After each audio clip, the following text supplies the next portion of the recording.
प्यारे बच्चों नमस्कार। आज हम नया अध्याय पढ़ेंगे। तो नया अध्याय जो दिया है वह है 14 है। 14 ने जो है वह अध्याय का नाम है यानी सांख्यिकी। सांख्यिकी जो है ये यानी आंकड़ों पर डिपेंड है। निम्न प्रकार के जो आंकड़े आते हैं उन आंकड़ों को सरलतम रूप से आप यानी किस तरह हल करेंगे प्रश्नों को, तो ये यानी इसलिए हम सांख्यिकी का प्रयोग कर रहे हैं। तो जो आंकड़े हमारे पास जो बहुत कठिन प्रश्न रहते हैं, आंकड़े आते हैं, उन आंकड़ों को सरलतम रूप से हम हल करने के लिए जो बनाई गई मेथड है वह यानी सांख्यिकी के रूप में है। तो इस सांख्यिकी आपने पिछली कक्षा में पढ़ा है, 8वीं में भी। अब इस सांख्यिकी में आप क्या पढ़ेंगे, तो आप यानी जो पुस्तक है उसमें जो भूमिका दी है उसको यानी पढ़ेंगे। इन भूमिका के बाद पढ़ने पर यहाँ जो अन्य आंकड़ों का संग्रह है, इन आंकड़ों के संग्रह को पढ़ेंगे। संग्रह ने क्या दिया है इस पुस्तक में, और इन आंकड़ों के संग्रह में आपको क्या निकालना है। जैसे कि अपन ने बहुत सारे आंकड़े दिए हैं, उसमें अधिकतम मान और न्यूनतम मान, इनका जो अंतर आता है वह है यानी उसका कहलाता है परिसर। ठीक, तो अब यानी प्रश्न आप सामने आएंगे। तो यही प्रश्नावली जो है 14.1 में प्रश्न कैसा दिया है, लिखित रूप में दिया हुआ है, जो अन्य प्रश्न परीक्षा में हमेशा आता है। तो देखिए क्या दिया है। पहला प्रश्न, उन आंकड़ों के 5 एग्जाम्पल दीजिए, है ना। 5 क्या देना, आपको उदाहरण देना है। तो इन 5 अन्य एग्जाम्पल ऐसा देना है आपको जो आपके दैनिक जीवन में क्या होते हैं, आंकड़े एकत्रित कर सकते हैं।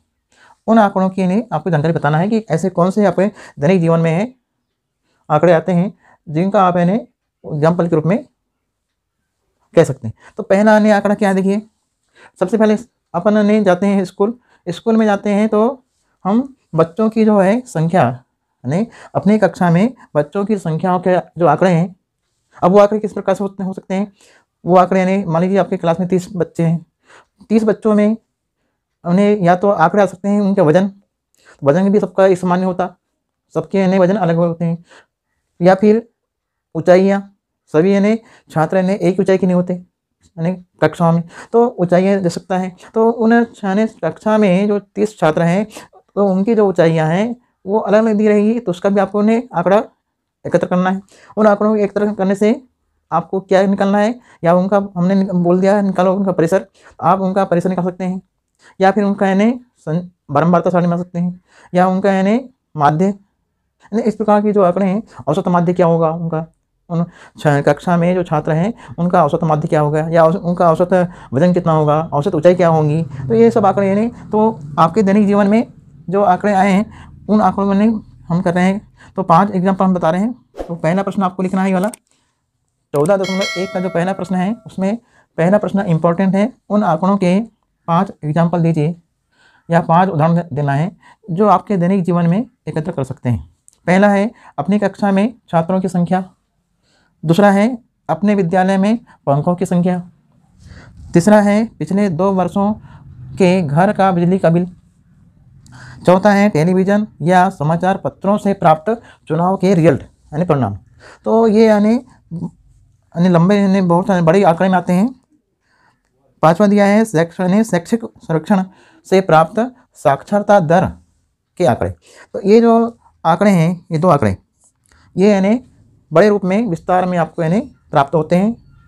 तो समाचार पत्रों का जो माध्यम से जो चुनाव की परिणाम रिजल्ट आपको मिलते हैं वह यानी कौन सा यानी आंकड़ा कहलाएगा, ये तो आंकड़ों का भी होता है। ये जो आंकड़े हैं पहला, दूसरा, तीसरा, इन आंकड़ों को हम बोलेंगे प्राथमिक आंकड़े, जो यानी आसानी से सरलता से अपन इसको हल कर सकते हैं, प्राथमिक आंकड़े। लेकिन ये जो आंकड़े हैं इन आंकड़ों को हम बोलेंगे, यहाँ पर प्रश्न नंबर 2 में लिखा है, देखिए प्रश्न नंबर 2 में लिखा है ऊपर दिए गए प्रश्न में यह जो आंकड़े दिए गए हैं जिनका आपने उत्तर दिया है 5 आंकड़ों के, तो इन ऊपर दिए गए आंकड़ों को प्राथमिक आंकड़े या गौड़ आंकड़ों में इनको करना है वर्गीकृत। तो प्रश्न नंबर 2 का आंसर क्या कहलाएगा बताइए। प्रश्न नंबर 2 का आंसर कहलाएगा, प्रश्न नंबर 2 हम यानी यहाँ लिख रहे हैं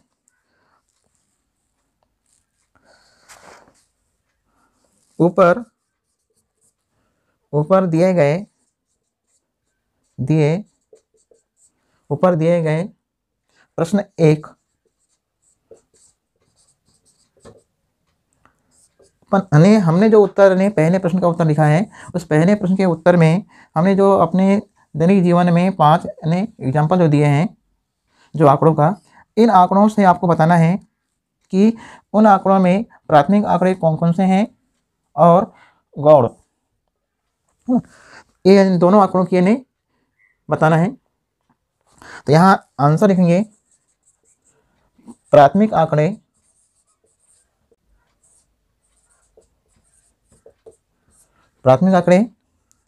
कौन कौन से हैं, पहला, दूसरा और तीसरा, यानी पहला, दूसरा और तीसरा। ये ऊपर में आपने प्रश्न 1 2 3 यानी पहला, दूसरा और तीसरा 3 जो आंकड़े हैं ये प्रथम प्राथमिक आंकड़ों में गिना जाएगा।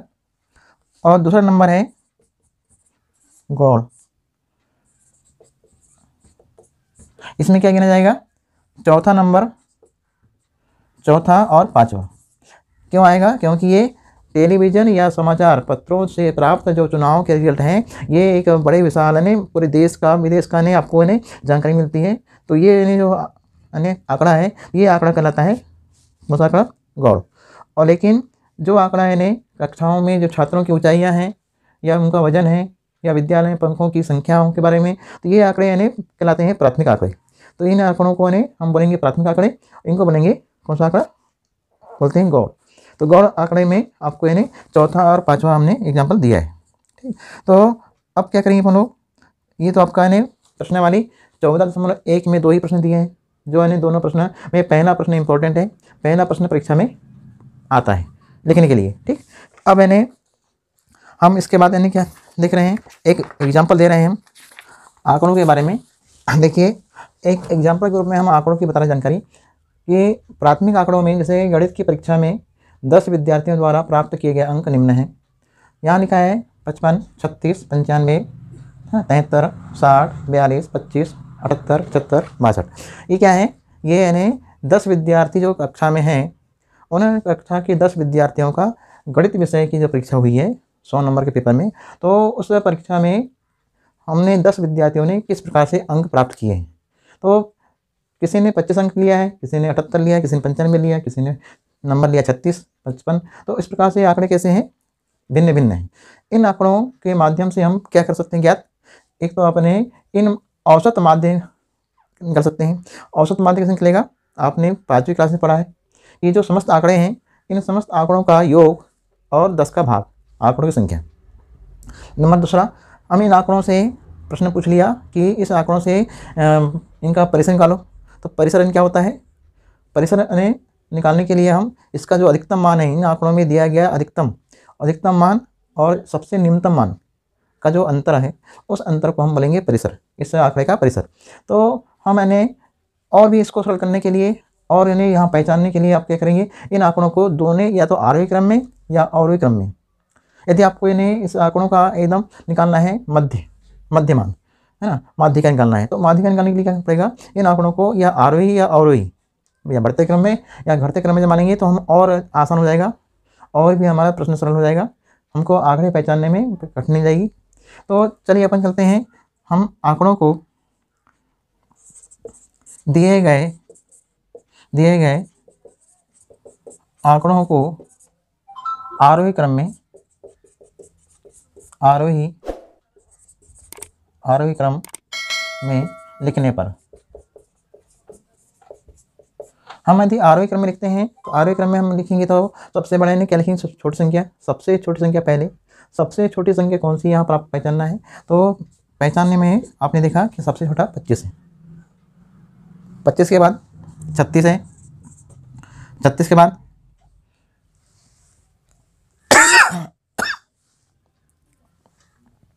25 है, 36 है, यानी 10 आपके पास में आंकड़े दिए गए हैं, 25, 36, 36 के बाद देखिए कौन सा मैंने बताएगा, 36 के बाद आएगा 42, 42 के बाद क्या आएगा, 42 के बाद आएगा 55, 55 के बाद 1 2 3 4 हो गए। 55 के बाद में आपको देखना है कि कौन सा नया अंक आएगा, 55 के बाद आएगा 62, 62 के बाद देखिए 62 के बाद है 70, 73, 60, यानी 60 भी दिया हुआ है तो 62 के पहले 60, 62, फिर 73, 73, 74, 75, हाँ 75 है यहाँ पर, 76 नहीं है, 77, 78, 78 है, 78, 79, 80, 80 नहीं है, 81 नहीं है, 82 नहीं है, 1 2 3 4 5 6 7 8 9, यानी आप 10वां अंक क्या है 95। ये आपका यानी आरोही क्रम में आंकड़ा जम गया। जब आंकड़े को आरोही क्रम में जमा दिए तो आपकी पहचान हो गई, सबसे बड़ा अंक कौन सा है, सबसे उच्चतम अंक कौन सा है 95, और सबसे कम 25। तो आपको निकालना है दिए गए आंकड़े का परिसर, दिए गए आंकड़ों का परिसर कैसे निकालते हैं। तो इसका जो परिसर है, अधिकतम मान माइनस अधिकतम मान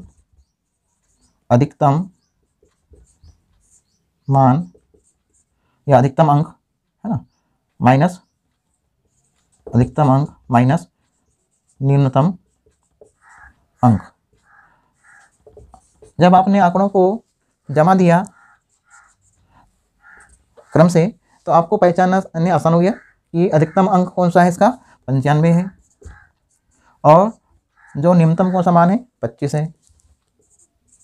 हम दोनों को बने घटा देंगे तो 5 में से 5 गया 0 और 9 में से 2 गया 7। तो इसका जो परिसर है, आंकड़ों का जो परिसर है कितना है उत्तर इसका, आंकड़ों का परिसर 70 आया। तो ये बने परीक्षा में ऑब्जेक्टिव या विकल्प में आ सकता है। तो दिए गए आंकड़ों में जो परीक्षा है, गणित की परीक्षा में जो 10 विद्यार्थी द्वारा जो अंक प्राप्त किए हैं, उन विद्यार्थियों का इन्हें निकालना आपको परिसर, तो परिसर का मान आएगा 70। और भी आ सकता है परीक्षा में, यदि आंकड़ों का माध्य औसत माध्य निकलने आया तो औसत माध्य कैसे निकलेगा इसका बताइए। औसत माध्य क्या रहेगा, इन समस्त आंकड़ों का योग बटे आंकड़ों की संख्या, यानी इन आंकड़ों को जोड़ेंगे। ये आपने 8वीं में बनाया है ना, 7वीं 8वीं में जो सांख्यिकी है उस प्रश्न में, उसमें ही प्रश्न दिया है ऐसा, वहाँ भी दिया है परिसर, वहाँ भी आपको माध्य निकालने वाला है औसत माध्य।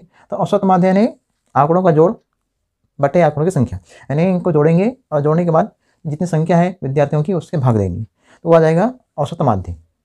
ये यानी आंकड़ा आपका हो गया। अब यानी इसके बाद यानी अगला देखते हैं क्या दिया प्रश्न में। हाँ, दूसरा एग्जाम्पल क्या दिया है देखिए, एक विद्यालय में है ना 9वीं कक्षा के 30 विद्यार्थियों द्वारा 100 अंक में से प्राप्त किए गए अंक, यानी जैसे ये अंक है मान लो, अब यहाँ संख्या बढ़ा दिया 100 कर दिया, उन 100 यानी विद्यार्थियों के जो प्राप्त अंक हैं तो आंकड़ों का यानी बारंबारता सारणी बनाना है। तो ये आपने 8वीं क्लास में पढ़ा है। तो ये एग्जाम्पल नंबर 2 में विद्यार्थियों संख्या वाली सारणी, जिसको हम बोलते हैं मिलान चिन्ह से हम बारंबारता सारणी बनाना।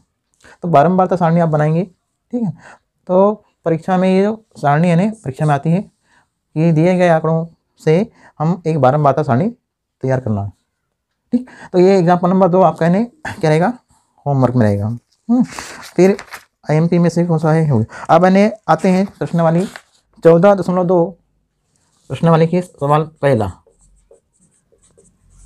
प्रश्नावली 14.2 का पहला बता रहे हैं। चलिए मैंने प्रश्न पहला लिखा हूँ, 8वीं कक्षा के 30 विद्यार्थियों के रक्त समूह ये हैं। यहाँ पर ने 30 विद्यार्थियों का जो रक्त समूह है जिसको बोलते हैं अपन लोग ब्लड ग्रुप, तो ब्लड ग्रुप दिया हुआ है। इन आंकड़ों को हमको एक बारंबारता सारणी तय करना है और बारंबारता सारणी के रूप में क्या करना है, प्रस्तुत करना है। प्रस्तुत करने के बाद में बताना है कि कौन सा रक्त समूह अधिक है और कौन संख्या अधिक संख्या है और कौन से रक्त समूह की संख्या विरलतम। मैंने शॉर्ट में लिखा हूँ, आपको पूरा लिखना है। अब यानी हल, यानी कौन से रहने रक्त समूह की संख्या ज़्यादा है और कौन से रक्त समूह की संख्या कम है, विरलतम मैंने छोटा कम। तो यहाँ हम इसकी बनाने हैं सारणी। तो यहाँ ने हल रक्त समूह है ना। अब इसके बाद में आएंगे मिलान चिन्ह,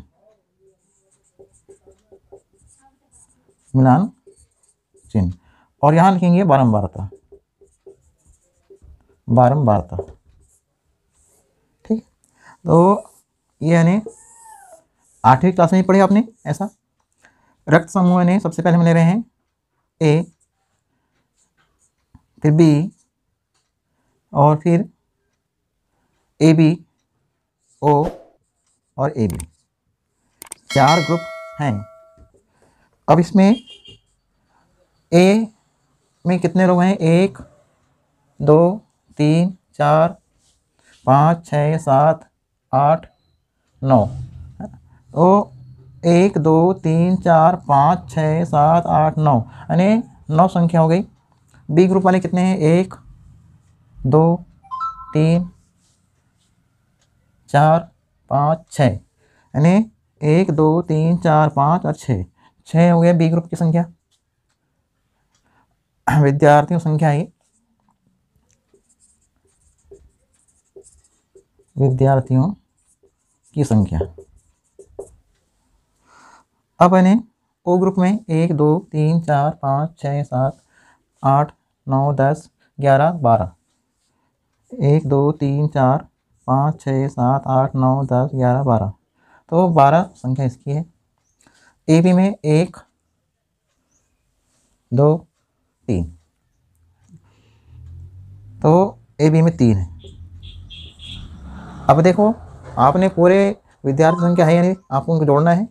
जोड़ने से 15 16 17 18 19 20, यानी कुल 30 आ रहा है। मतलब है कि आपने पूरे विद्यार्थियों के रक्त ग्रुप संख्याओं को लाइन से जमा लिया। ए ग्रुप की संख्या कितनी है? 9। ए ग्रुप वाले कितने बच्चे हैं? 9। बी ग्रुप वाले कितने बच्चे हैं? 6। ओ ग्रुप वाले 12 बच्चे हैं और ए बी वाले 3 बच्चे। अब यहाँ बता रहा है कि कौन सा रक्त समूह, कौन से अन्य रक्त समूह में संख्या अधिक है, तो हम लिखेंगे ओ ग्रुप, यानी रक्त ग्रुप ओ। ओ वाले की संख्या ज़्यादा है, तो आंसर लिखेंगे ओ रक्त समूह वाले विद्यार्थी की संख्या अधिक है ना, नंबर 1। नंबर 2, ए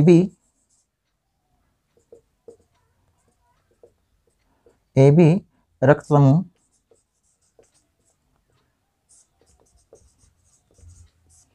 वाले विद्यार्थी की संख्या कैसी है? विरलतम, यानी कम है। विरलतम है, यानी कम है। तो आपको यानी पहले पर जो प्रश्न है 14.2 का जो पहला प्रश्न है, उस पहले प्रश्न में जो 8वीं कक्षा के जो 30 विद्यार्थी के रक्त समूह का जो अपन ने यहाँ चार्ट बनाया, उस रक्त समूह का हमने सबसे पहले क्या बनाया? एक बारंबारता सारणी। और बारंबार सारणी आपने कहाँ पढ़ा है? 8वीं क्लास में पढ़ा है। 8वीं क्लास में आपने सब बनाया है मिलान चिन्ह। तो रक्त समूह कितने हैं? ए बी ओ और ए बी, यानी 4 प्रकार के आपके क्या हैं? रक्त समूह है ना। तो इन 4 प्रकार के जो समूह हैं, इनकी यानी संख्या यानी आपने देख लिया विद्यार्थियों की कि ए समूह की जो है, तो ए समूह वाले विद्यार्थी संख्या 9 है, बी समूह वाले कितने हैं? 6 हैं, और ओ समूह वाले कितने हैं? संख्या 12, और ए बी वाले 3। तो सबसे ज़्यादा, सबसे अधिक यानी ओ रक्त समूह है ना, ओ ग्रुप वाले। और ए बी जो ग्रुप है, ब्लड ग्रुप, तो ए बी वाले संख्या 3 है, मतलब सबसे कम, विरलतम। तो ये आपको यानी ऐसा प्रश्न परीक्षा में आ सकता है। ये प्रश्न IMP है। ये भी 14.2 का पहला सवाल है। अब अगले सवालों को अपन कल देखेंगे। Thank you.